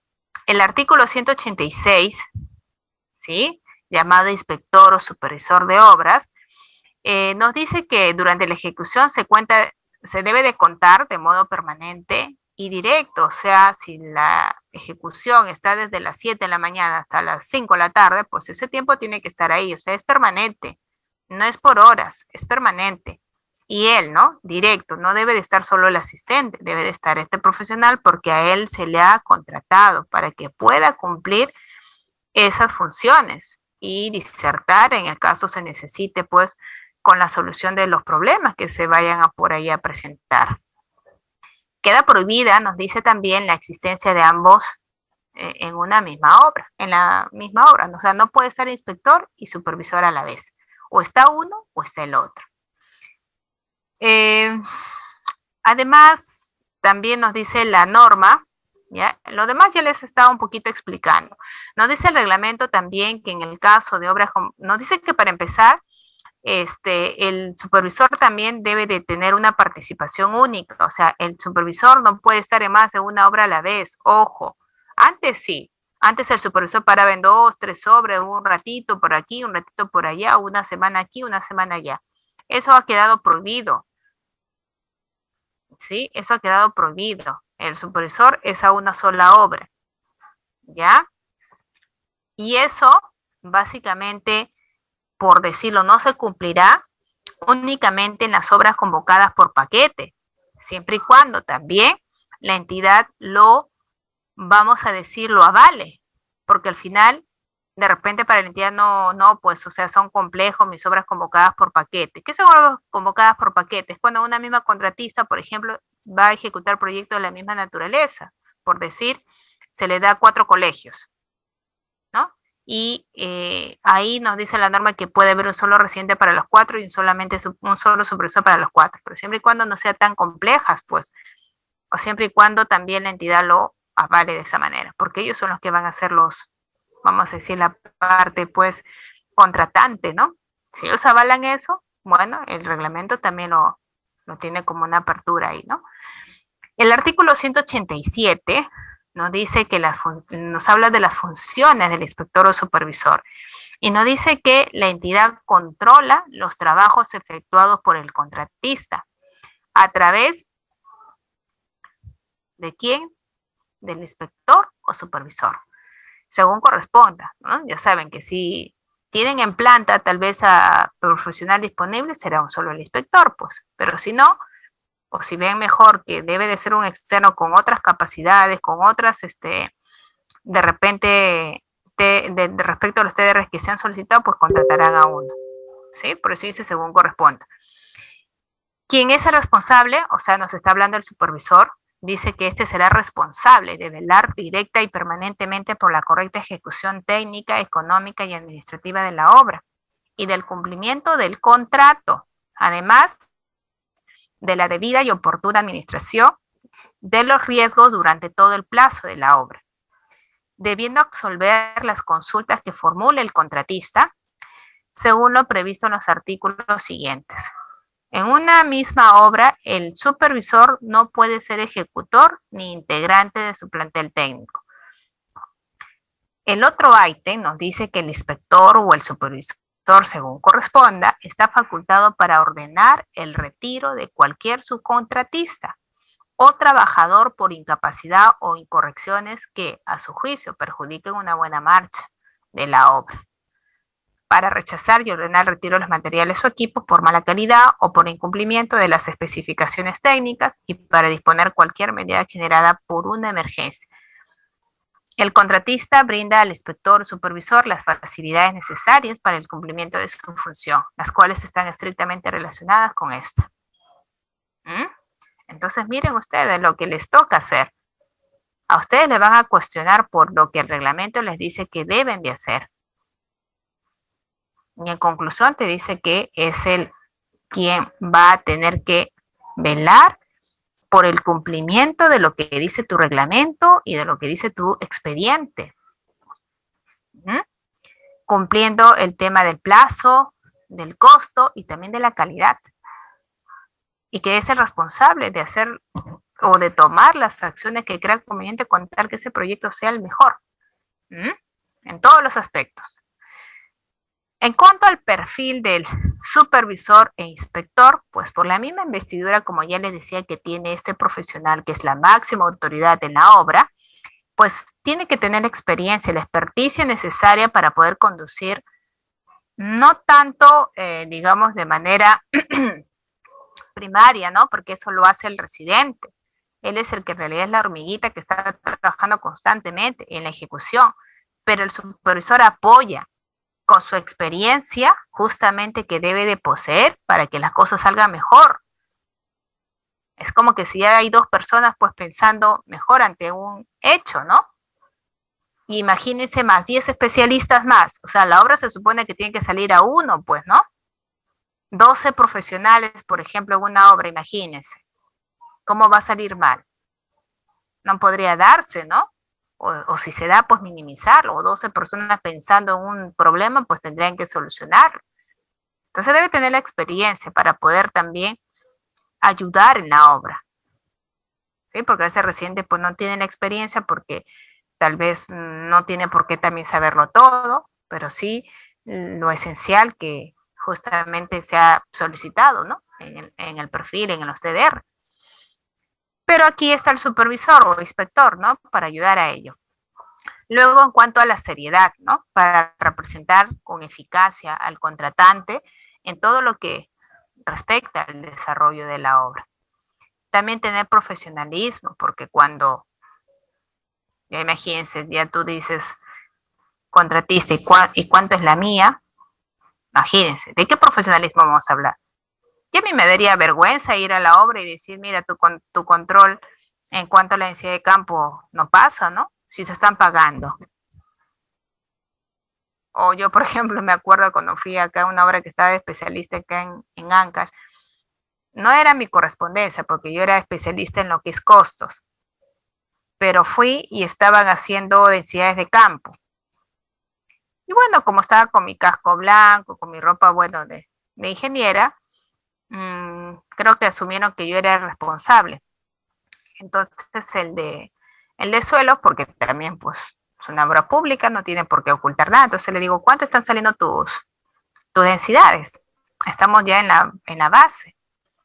Me dice, ingeniero, están con 80%. Digo, pero está mal. Así no dice el reglamento, no creo que tampoco lo diga el expediente. No, ingeniera, ya está arreglado con el supervisor. O sea, y a veces como son personas de laboratorios, como que no se miden también, ¿no? Como que tampoco tienen por qué guardar la forma porque nadie están contratando para un servicio. Imagínense. Ya, entonces, ¿a qué se va ahí? Imagínense, con 80% de 100% que debe de ser en la base para un pavimento. Imagínense, ¿no? Y el supervisor ya por su ausencia. Entonces, por ahí las cosas no deben de ser así. Hagamos bien, o sea, esmerémonos en que realmente la obra pues tenga esa calidad que exige el expediente, ¿no? También en la honestidad, ¿no? Que eso también son valores, ¿no? Eso también por eso es una suma de muchas cosas. Y yo siempre soy convencida que no solo el ser profesionales va a por la parte cognitiva, va por la inteligencia que podamos tener respecto a un tema, respecto, no sé, a la misma carrera.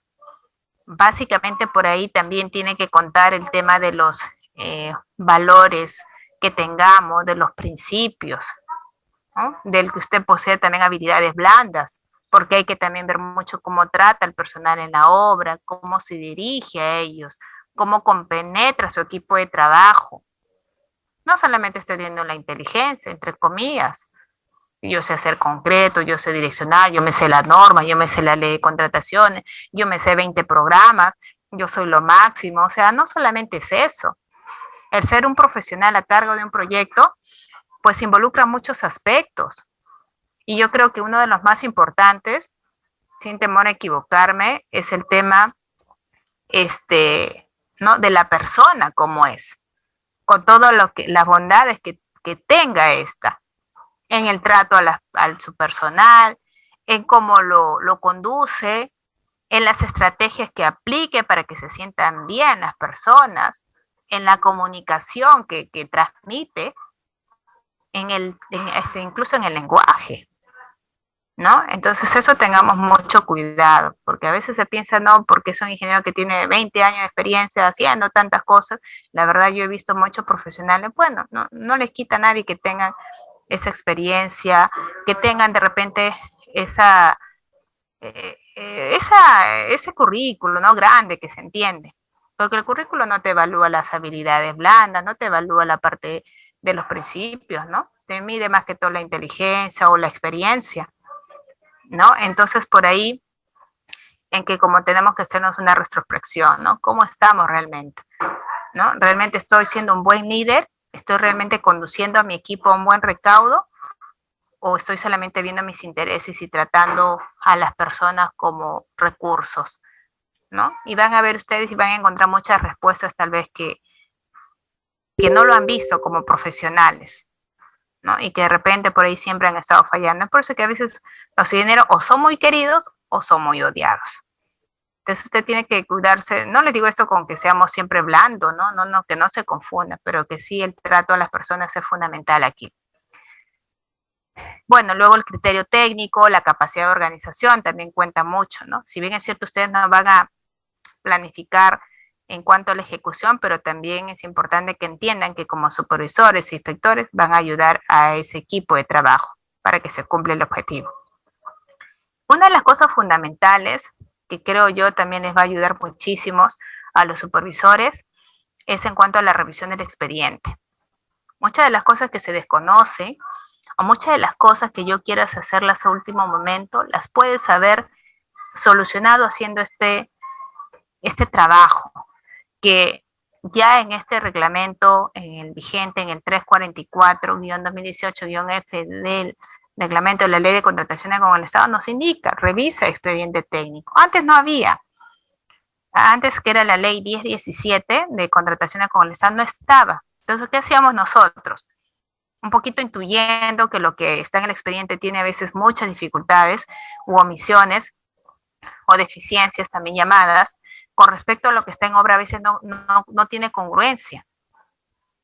Entonces, como detectábamos que eso no tiene congruencia y ya un poco intuíamos la situación, ¿qué hacíamos? No, haz tu compatibilidad. Entonces, teníamos que ir a campo con el expediente y comenzar a hacer la revisión. También revisar el expediente, los metrados, los planos, por ahí la relación insumos, ¿no? Entonces, y íbamos detectando algunas cositas y esas las teníamos que mandar a consultas y tratar de solucionar antes de empezar la obra, ¿no? Para no esperar a último momento y qué hacemos y estamos omitiendo tal vez algunas funciones. Ya en este reglamento hay un artículo, el 177, el cual te dice revisión del expediente técnico. El mismo que te da estos alcances en función a los plazos de las obras. Si las obras, por ejemplo, tienen un plazo menor o igual a 120, te dice que tienes que, en 15 días calendarios de iniciado el plazo de ejecución, nos dice que el contratista, obviamente a través de su residente, tendrá que presentar un informe técnico, el cual tiene que ser remitido al supervisor o inspector. Este informe técnico consta de las posibles prestaciones adicionales, de los riesgos del proyecto, de y de otro que sea materia de consultas. Y en general, ¿no? De esas deficiencias o de esos posibles, como dice ahí, adicionales o ampliaciones de plazo, riesgo, qué sé yo, todo lo que tú creas necesario para poder mejorar la ejecución de la obra y sobre todo mejorar los problemas que como profesionales tengamos. No podemos asumir nosotros todos los pasivos sabiendo la norma que nos da de alcance. La norma te dice hacer esto, pues hagámoslo. ¿Por qué esperar ya cuando la obra está por terminar el plazo? Como me llama un ingeniero, me dice, ingeniera, mañana se termina el plazo de la obra, pero ingeniera, hay un adicional que he hecho y que no lo hemos gestionado. ¿Qué hacemos si mañana ya se termina el plazo? Imagínense, con tantos documentos que tenemos, con a disposición que se tiene todo esto, no podemos pecar así, ¿no? Porque esto puede tener consecuencias, ya les he dicho, grandes, ¿no? Entonces, y el supervisor también tendrá un tiempo de 7 días calendarios para que lo eleve la entidad con copia del contratista. Y si es mayor a 120, pues se hace lo mismo, pero el plazo cambia, ¿no? El contratista tiene 30 días calendarios y el supervisor 10 días calendarios, ¿sí? En cuanto a las funciones, ya lo hemos indicado, las tal cual lo refiere el reglamento, ¿no? De contrataciones con el Estado. Pero en líneas generales, un poquito haciendo un sumario de las funciones que le corresponde por la naturaleza del supervisor, decimos que en resumen, es aquel profesional que se encarga de controlar los trabajos de la obra, cautelando de forma directa y permanentemente por la correcta ejecución de la obra y el cumplimiento del contrato. El supervisor, recuerden que es aquella persona que controla en nombre de la entidad de los trabajos, ya lo decía el reglamento, ¿no? Es el responsable de velar directa y permanentemente por la ejecución de la obra también. ¿Ya? Eso ya lo hemos de ordenar el retiro, de rechazar y ordenar el retiro de la entidad también, ¿sí? En cuanto a las funciones específicas, recuerden también que este profesional es capacitado para poder tener esta injerencia en cada uno de los procesos de la construcción de la obra. Y sus funciones van a ir en cuanto a la inicio, durante y después. Al inicio ya sabemos que todo eso se va a consolidar en el informe de revisión del expediente. Para eso tiene que irse a obra, tiene que revisar el expediente, tiene que revisar las normas vigentes y elaborar este famoso informe. Ya sabemos que los plazos que tiene el supervisor, ¿no es cierto? Tiene 7 días calendarios en el caso de obras menor o igual a 120 días para elevarlo a la entidad con su opinión, y para obras mayores a 120 días tendrá 10 días, ¿sí? ¿Qué más? Durante, él va a tener un control que hacer técnico, así también del contrato, del personal, económico, de las medidas de seguridad. Fíjense que eso también es su responsabilidad de supervisores, de la parte medioambiental, del control de los avances de la obra, ¿no? De la calidad. Y sus aliados de ustedes para que puedan hacer esas funciones y llevar a buen recaudo la obra, y sobre todo ustedes demostrar que sí están haciendo su trabajo, sus funciones eficientemente, pues ustedes tienen que trabajar de la mano con su reglamento nacional de edificaciones, de metrados, con sus directivas que también tengan, y con su expediente técnico fundamentalmente. No podemos obviar eso. No podemos trabajar por más experiencia que tengamos a solamente nuestro criterio. Eso nos ayudará para dilucidar algunos vacíos que tiene el reglamento, ¿no? Pero nosotros tenemos que ir en cumplimiento de esos aspectos, ¿sí? Y una de las cosas que les aconsejo también, antes que termine ya la sesión, es que debemos nosotros, en la parte de la ejecución, para poder cumplir con lo que es el tiempo, para poder cumplir con lo que es el costo, les aconsejo que evalúen el tema de sus rendimientos. Eso les va a ayudar muchísimo. Y más que de repente evaluarlos, trabajar de forma coordinada con residente, porque él es el que está ejecutando y él es el que tiene esa información directa, por decirlo, ¿no? De primera línea. Y ustedes van un poquito a monitorearles para ver si efectivamente lo está haciendo, porque el rendimiento, fíjense que a ustedes le va a dar estos estas pautas de saber si es que estamos bien o estamos mal, o estamos encaminando la obra hacia un buen recaudo o no, porque sabemos que con el rendimiento usted trabaja los costos unitarios y por lo tanto presupuesto. Sabemos que con el rendimiento usted halla los plazos y por lo tanto el cronograma de su obra. Y que tiene un dato X. Se supone que en la ejecución debería cumplir el dato X, no un X menos 1. ¿No? Si es más 1 tal vez, pero no menos 1. Pero ¿cómo te vas a dar cuenta si estás en un X menos 1 o un X más 1? Controlándolo.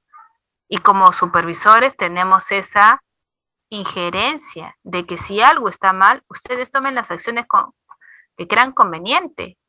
Si usted dice, no, este personal te está perjudicando porque no te está llegando los rendimientos, a pesar de lo que les estás indicando, a pesar de las oportunidades que les has dado, pues lo retiras.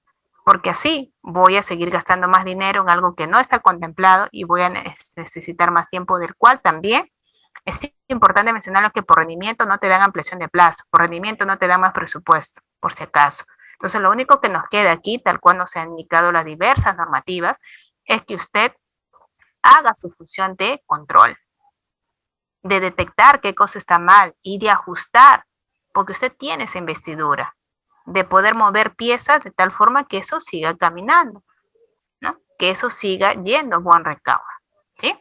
Entonces, básicamente por ahí es un poquito lo que debemos de nosotros concientizarnos, ¿ya? Para que las obras puedan terminar como recaudo y sobre todo, pues no defraudar, ¿no? Esa confianza que nos dan a nosotros los profesionales para poder cumplir ese objetivo de cristalizar esa obra y de, por lo tanto, ayudar a que esa obra, ¿no? En referencia a una edificación, a un puente, a un pavimento, pues cumple su objetivo que es de mejorar calidad de vida. Concienticémonos en eso, ¿sí?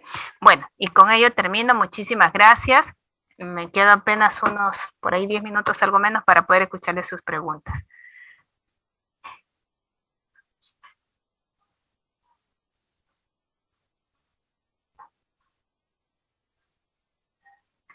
Nos dice, ¿cuál es la modalidad? Ya le leí, Miss Angelus, nos dice, en función de la Contraloría y de qué manera realiza el control. Bueno, sabemos, a ver, la Contraloría tiene una función de, es el, digamos, aquel organismo que se va a encargar de todo lo que es el control, ¿no? En las obras, a todo nivel, ¿no? Hay un control previo, recurrente, ¿no? No entiendo mucho ese tema porque no es mi fortaleza, la parte de Contraloría, nunca he trabajado ahí tampoco, pero entiendo que los funcionarios que hacen este tipo de, por decir, seguimiento a las obras, van a ir a hacer ese control, ¿no? A verificar si realmente se está haciendo un buen uso de los recursos públicos, a verificar si es que realmente la obra se está llevando como dice tu expediente. Profesionales, son ingenieros, son abogados, ingenieros y abogados los que están ahí trabajando. Básicamente los que van a hacer las inspecciones son ingenieros civiles con experiencia. Entonces van a hacer toda esa verificación y si detectan que hay irregularidades, pues comienzan a hacer los hallazgos respectivos, ¿no? Y ustedes tendrán que responder porque eso se hace la entidad, ¿no? Y la entidad transmite al contratista para que pueda, pues, decir, ¿qué pasó aquí? Ya te están haciendo observaciones. Y esto lo pueden hacer en cualquier momento. Son inopinadas, ¿no? En cualquier momento pueden ir y hacer estas visitas. Lo malo es que también, como se trata de la parte pública, pues también he escuchado de algunos colegas que también pues hay el tema de corrupción, ¿no? Que me dan, ya no te hago menos, me das mi parte y ya te hago menos observaciones. Tampoco por levantar esas injerencias, pero lo he escuchado, ¿no? De algunos profesionales y eso tampoco. Yo creo que donde nos corresponda, tenemos que tratar de hacer bien las cosas, ¿no? Porque al final se pone en riesgo, ¿no? Se pone en tela de juicio, pues, la labor del profesional, ¿sí? Bien, nos dice también Eduardo, si en la modalidad, nos dice si en la modalidad de precios unitarios se cobra de acuerdo al metrado hecho en obra, ¿cómo se calcula el presupuesto en el expediente técnico. O sea, nosotros cuando hacemos un expediente técnico, Eduardo, usted lo va a sacar para unas condiciones, por decirlo, iniciales, ¿no? Porque necesita saber cuánto se gastará en la obra, en qué tiempo se hará, qué es lo que voy a ejecutar, qué recursos también se van a emplear, entre otras cosas. O sea, usted tiene un diseño, como se está pensando ejecutar la obra. ¿Me entiende? Y te dan una contratación con un monto X y te dicen un plazo Y. Pero esto, si es que es a precios unitarios, puede modificarse. O sea, al final tú puedes gastar más de lo que planteaste en el contrato que hiciste con el contratista, podrás ejecutar menos o podrás gastar menos, no lo sabemos. Eso lo sabremos recién en la liquidación. Cuánto realmente costó esa obra, ¿no? Y y cómo quedó finalmente con los aspectos, con respecto a los aspectos que nos decía el expediente. Pero usted tiene una base, y esa base en precios unitarios se puede mover, eso se entiende así, ¿no? Se puede mover, puede gastar más, puede gastar menos, pero eso se va a resolver finalmente en la liquidación, ¿entiende? Lo cierto es que en los precios unitarios te pueden aprobar mayores metrados, menores metrados y también prestaciones adicionales. Uno de los requisitos para ser supervisor es ser, no es ningún requisito ser supervisor. A los supervisores, mejor dicho, para nosotros ocupar el cargo de supervisores, tenemos que tener un requisito que es tener el RNP, el Registro Nacional para obras públicas me refiero, ¿no? Debe de tener su RNP, Registro Nacional de Proveedores. Y donde va a sacar usted su RNP es como consultor, entendiéndose que ese consultor puede ser labores de proyectista, o sea, de elaborar expedientes técnicos, o puede ser las labores de supervisar las obras, como todo lo que estamos observando, ¿sí? Bien, no sé si habrá otra consulta, chicos.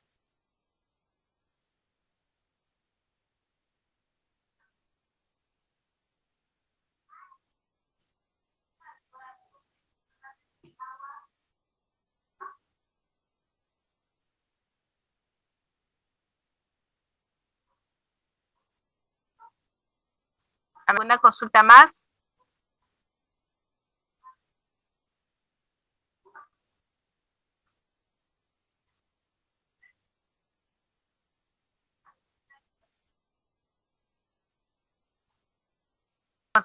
Compartir el material, nos dice, eso ya fue entregado a la empresa, todo el material con las normas, incluso con lo que dice el Ministerio de Vivienda y todo, para que ustedes tengan su marco legal, ya ha sido proporcionado a la empresa, ¿sí? Así que la gestión hay que hacerlo a través de ellos. Si no hubiera ninguna pregunta más, dijo RNP, no entendí. Ya, uno de los requisitos para hacer tanto, más que todo la parte, en ambos, tanto como residente y supervisor, más que todo el supervisor, ¿no? Porque el supervisor lo contrata la entidad. En cambio, el residente lo contrata el contratista, ¿sí? Obviamente también la entidad fiscaliza en que este residente pues tenga los requisitos que declaró el contratista en su plantel, ¿no? Pero básicamente el que debe de tener aquí este requisito y de cumplirlo es el supervisor, no el inspector, porque el inspector ya es de planta y a ellos no se les pide, pero sí el supervisor, que es un externo. Entonces, uno de los requisitos para trabajar en la parte pública es tener tu RNP, siempre y cuando vayas a contratar con el Estado, porque todo el momento de ser supervisor estás contratando con el Estado tus servicios de supervisión. ¿Entiendes? Entonces necesitas, si tú vas a vender algo al Estado, pues también tienes que tener tu RNP, pero de bienes. Si vas a brindar capacitaciones, también tu RNP de servicios, ¿no? Entonces, en lo que refiere al supervisor, debe de tener este RNP, que significa Registro Nacional de Proveedores. En la que tenga esta injerencia, puede contratar, son uno de los requisitos, ¿ya? Y tendrás que solicitarlo como consultor. El RNP como consultor significa que puede tener esta validez para poder elaborar un expediente técnico para una obra pública y también tendrá la injerencia de ejercer labores de supervisión.